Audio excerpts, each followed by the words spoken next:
welcome to Pradosh on Air. Today we are going to be unboxing the Zebronics infrared thermometer.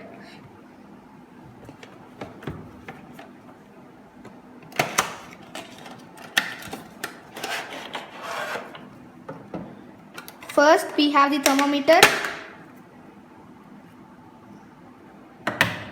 Next we have a user manual.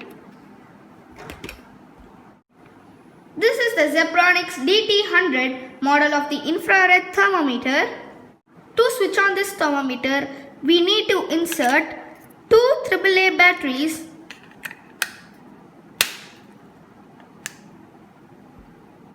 This infrared thermometer is specially used for this COVID-19 period to check the temperatures of the people without any contact between them.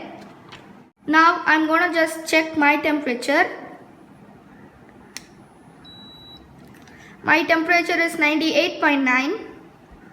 The cost of this Zebronics infrared thermometer is Rs 6,499.